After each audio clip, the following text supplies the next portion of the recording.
Jane Farnham from Great British Talent, and welcome to our series of video podcasts where you get an opportunity to meet with our brilliant speakers, what they talk about, who they are, and how they can help you to add value to your business.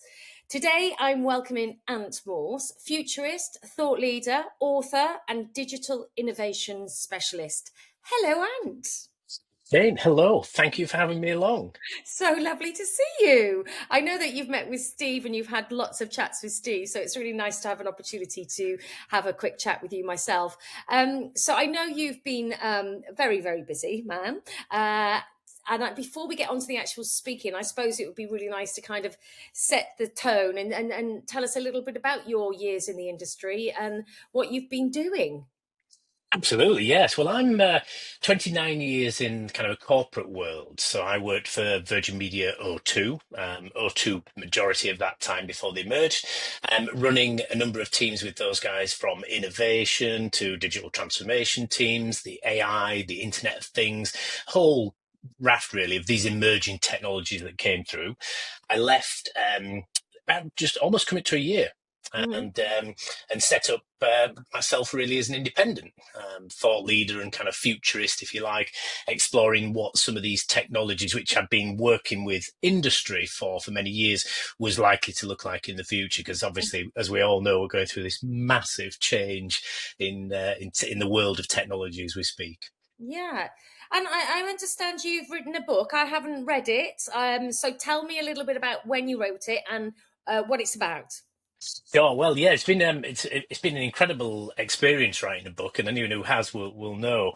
So I actually wrote the book back in around about 2015, but it's a bigger piece of work than I ever imagined actually writing it. So you end up with this enormous manuscript of information and research, and a lot of it was lived experience. You put it down into paper, and then you think, oh, I'll turn it into a book, but it takes considerably a lot longer to do. And so I did it when we went into lockdown, which seemed a perfect Yeah. opportunity. The reduced travel, so I put it all down on paper, released it in back end of 2021, and yeah, it tells the story of how these new technologies, such as generative AI and agentic AI, are going to transform our world, our lives, our jobs, every aspect. And it talks not just to technology; it also talks to that kind of societal evolution, Mm. and most importantly, the economic evolution as well. Is it terrifying? Well, do you know what? It can be, and sometimes the headlines make it that way, but actually, it's still just a computer. It's Yeah. still just an enormous calculator. So while we look at these headlines and hype of, it's going to transform the world, it's going to take over all our jobs, I, as a futurist, support lots of the progress, but I'm actually a realist as well. So I genuinely believe that we will be relevant for a long time to come.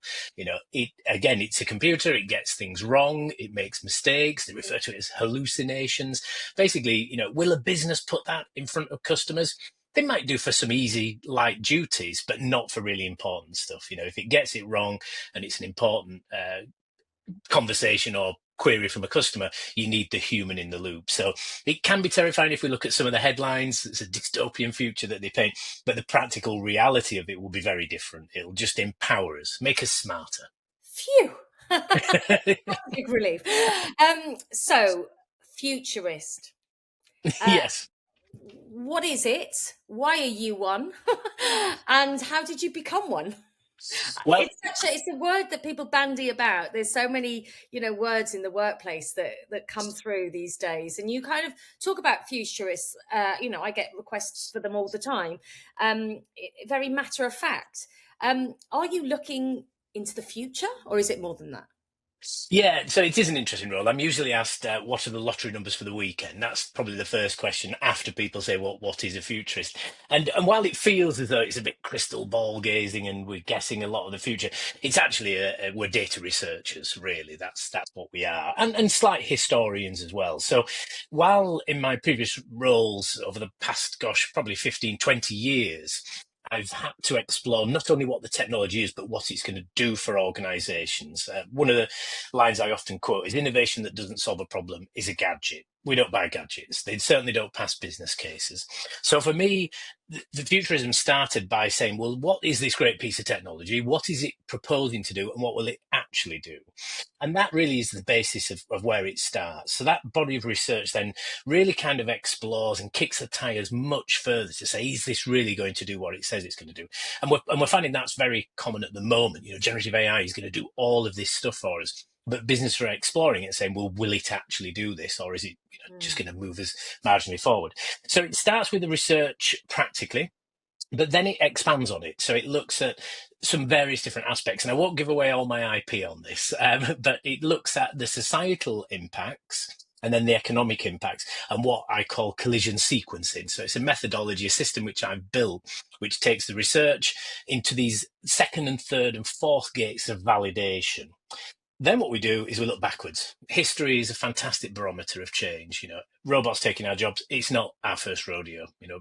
Machines automated the mills, production, robots joined the production line. AI is just our time. So we can learn a lot by future gazing and really, validating the research, but actually history is a great barometer to say, well, what happened then and what can we learn from it? Pull all of that together and you end up with a highly accurate, not accurate, but highly accurate prediction model of what's going to likely happen in the future.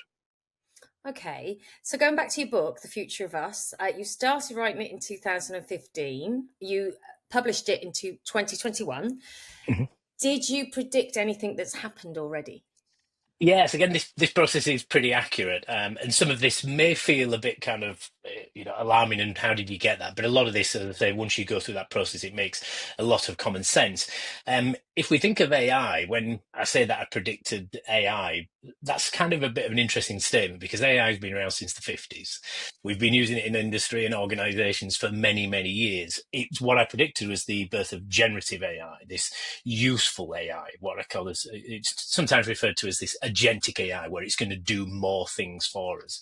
So a big part of the book is actually the story of my life in the future being supported by AI solutions such as generative AI and this agentic AI, where it would take actions on our part. I also predicted that we would see a big focus on spatial computing as well. So this is kind of glass technology, but also audio technology. Because while glass is being suggested that it's going to have a great role in the future, we will always need it. We will always need glasses and things floating in our screen. A lot of the time, we'll just ask our AI systems through voice and an earpiece, tell me where the local coffee, the nearest coffee shop is, or direct me to my hotel, whatever you're doing. You won't necessarily need flashing lights and floating screens. Just an audio prompt will do it. Where else did I predict? Predicted glassless technology, 3D glassless technology, so that in future that me and you would be kind of almost superimposed outside of our screens, which is here, but it's probably not quite had the uptake as yet. But I think that will be something that follows.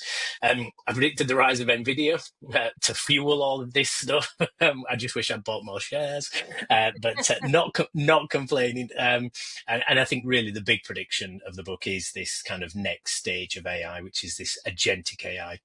The book starts with the story, as I say, of me in the future being supported by my AI assistant called Scout. And Scout is what as we say, we'd refer to as agentic AI. It takes actions for me. So she books trains, so you can organize my diary, she can reply to calls, emails, answer telephone calls for me, and all of those things. So that's what's happening right now. That's the kind of latest. I won't call it a trend because it's a bit more than that. Yeah. So, how did you predict it with such accuracy? Well, I think again, it's that the one thing that we often do as futurists is we follow, as I say, the tech, but the societal impact, but it's that economic impact. Mm. If you think to the opportunity AI generated, it had to be monetized. Big tech were coming for this opportunity. Yeah. It was inevitable. How it looked was really the question. So if you think about the millions and billions, and I think we're into trillions now of dollars which have been pumped into these open AI models and generative AI systems across the industry. They're not charities, but yet we use these systems largely for free. I probably use 5 or 6 generative AI solutions every single day. I only actually subscribe to one of them. The others, the freemium version is just fine. So how are they going to monetize it if we're not paying for them? So the next stage has to be that it becomes super useful for us. So if I'm not paying for a generative AI solution that helps me write a document for work, or it helps me respond to a technical query, it has to do more. And that more will be when it starts to take over the repetitive and mundane duties in my life. If you then think about that in an organizational aspect, think about, your own jobs over your career, Jane, and I think of mine, there's been some pretty mundane and repetitive stuff. As interesting as my jobs have been, and I've had a fabulous career in some great teams, there's always been a lot of admin. AI will just take care of that, but we'll have to pay for it.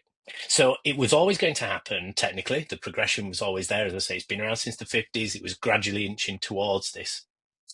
But the next thing then is this monetization. So again, we bring that economic aspect into it, and it goes from being a novel bit of tech to being a practical application, but it will be at a cost. And the trade of that is I'll probably work, well, I say everybody will work less in the future. We'll be more efficient because of AI, and we'll trade that time with cost. So yeah, so that was going to happen. Spatial computing just makes sense. It's in terms of an accessibility perspective, and also the progression of technology. I've been working with and supporting VR solutions for many, many years, and that was launched in about the 1970s, 1975 actually. So it's 49 years, 50 years old as a technology. That will eventually get to a point where it is so good people start to use it more. But as I say, it's that balance of we won't want to be in a headset all day, and we don't necessarily need floating screens, but we'll use voice and AI solutions and audio when it suits. But occasionally we'll say, now I want to be immersed in this data set. I want to explore this document much clearer, or I just want to be entertained. Bring me a film, take me to a concert, and people will use it that way. But again, there's low cost, right? Of There'll be no course. free lunch. So, what can businesses do then, Ant, to prepare and to manage this transformation? Because it must be terrifying for a lot of companies. I suppose it depends on your age. I always remember somebody saying, you'll laugh at this. Someone said, one of our web guys said, well, have you thought about having live chat? And I was like, oh no. I said, I liken it to walking into a shop and being harassed straight away.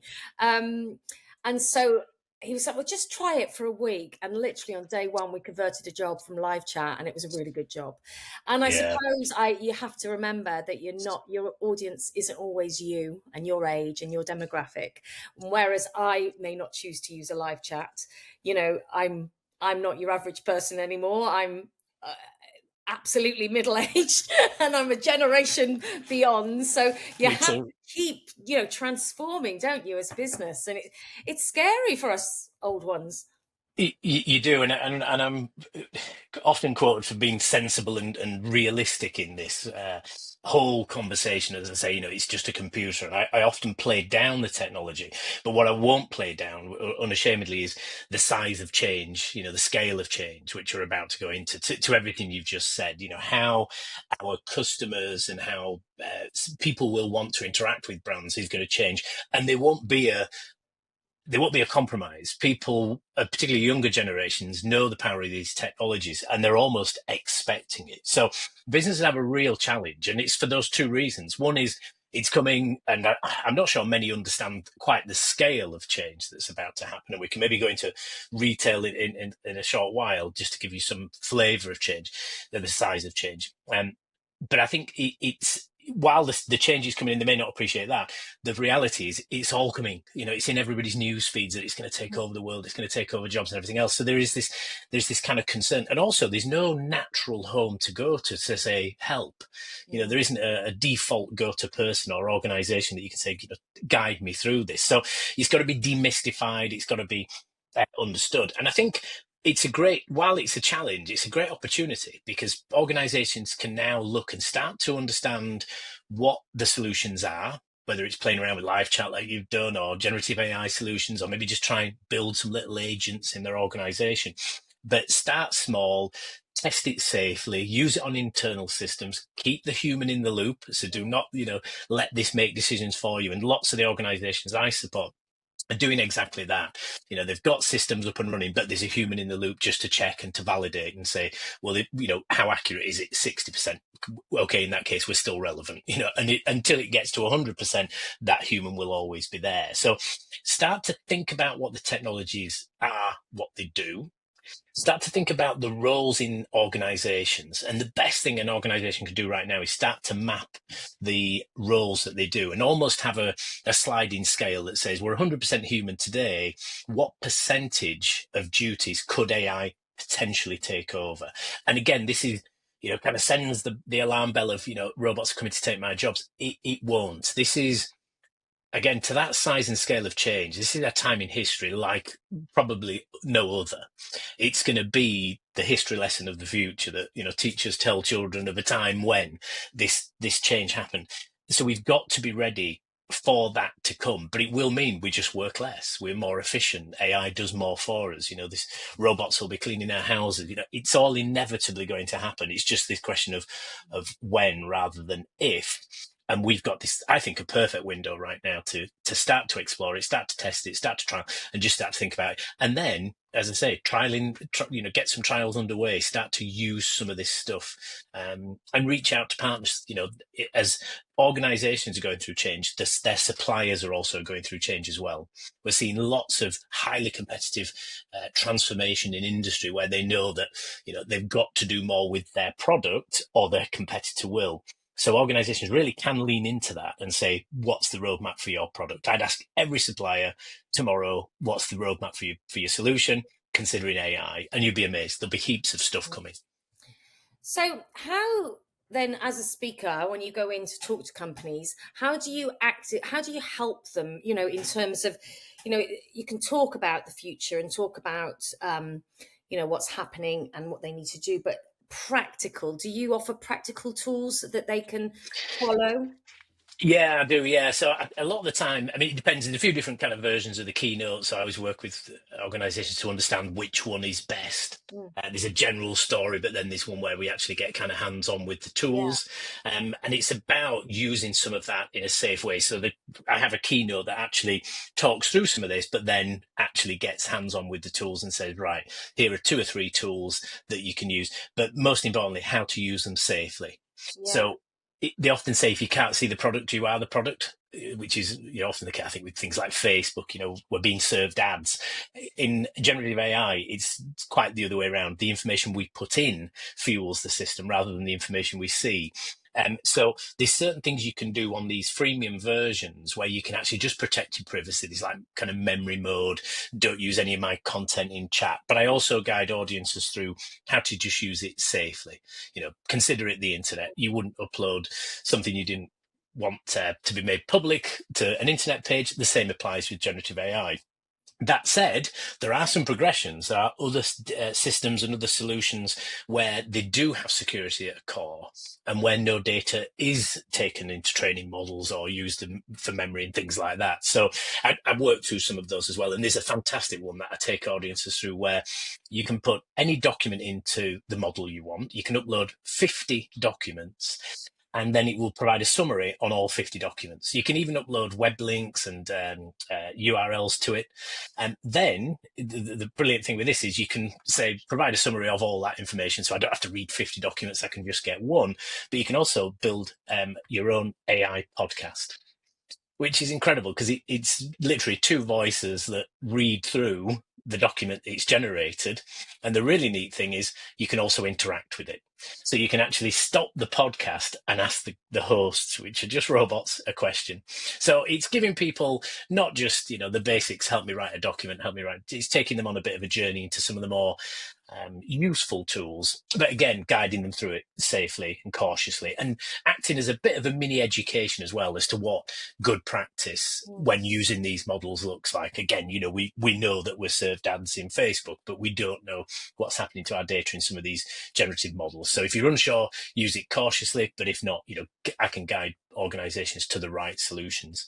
And then it's about setting up, some of these mini trials and saying, well, what else could we do with it? So beyond the individual, but actually then what can organizations do, which is probably a follow-on conversation. But yeah, super useful. And you've got a new keynote. Tell me about that.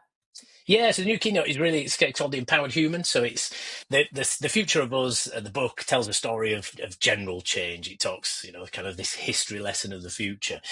Whereas The Empowered Human really focuses in on where it will change our day-to-day lives for the positive as well. So it's about AI not just helping you reply to an email, but actually speaking to your wearable devices, interacting with other devices in the home, um, and really checking in on your work, checking in on your health, that being physical health and mental health as well, and really doing more for you.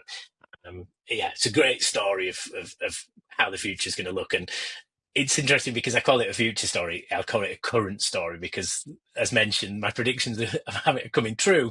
This one is 50% there. So 50% will be relevant and people might recognize bits of it and think, oh, yeah, I can kind of see that. The other 50% is where it's going to go from here, which is super exciting. Well, and it's been an absolute delight chatting to you about all things futurists. I'm not very savvy when it comes. I mean, I'm very technically savvy, but it scares the bejesus out of me. So I'm glad that you've kind of made me feel a little bit more seeing the benefits of it as opposed to just putting the fear of God in people. So thank you so much for your time today. It's been really lovely to chat to you. My absolute pleasure. Thanks for having me on, Jane. You're welcome. And if you'd like to find out more about how Ant can help your company to prepare for a more digital future, and of course your employees, then simply email me, jane@greatbritishtalent.com, or you can call 01753 439 289 anytime. Thanks for watching. See you soon.